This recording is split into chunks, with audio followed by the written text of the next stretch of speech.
大家好，今天介紹一名花園5房2廳格局打造。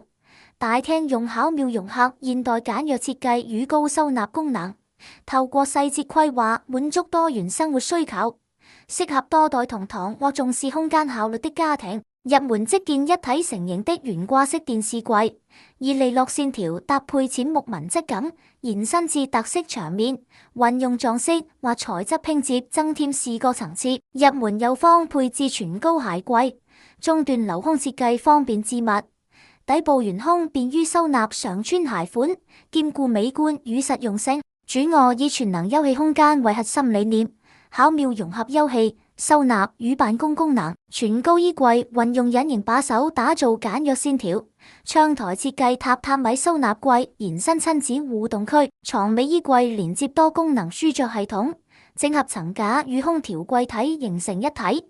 透過垂直收納與複合式設計，平衡空間美學與實用性，實現小坪數效能最大化局。客房2有4.5車雙人床貼窗儀設計，用柔和木紋板材式床頭櫃延伸視覺，晨光輕灑入室，即就慵懶愜意的休憩氛圍。床側打造儲物櫃弧式物舉，8門全高衣櫃設計連接電腦帳和書架，細節盡顯貼心巧思。上掀油壓式床箱，收納量體隱於無形，打造從容自在的私密天地。小男孩房有3.5車高床，靠牆擺放下有6個櫃桶，超大儲物空間，結合床尾衣櫃和儲物一體化設計。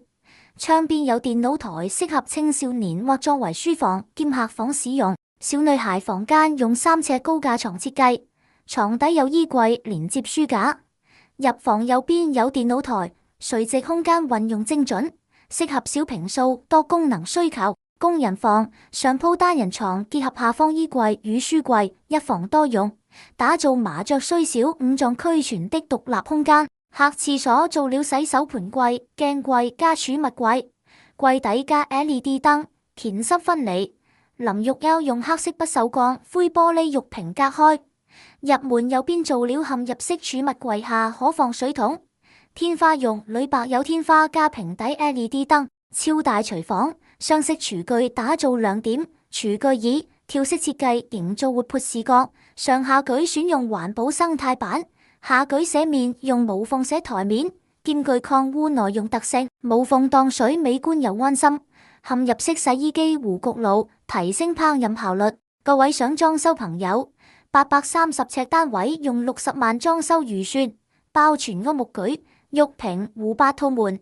講真一句不貴，你可對比下本地中高端半包工程，每尺700到1200港幣的市場行情。本次設計係包全屋定製櫃體和建材底料，本公司提供免費度尺和溝通後報價，這樣會更精準為你提供優質服務，讓你能享受裝修樂趣。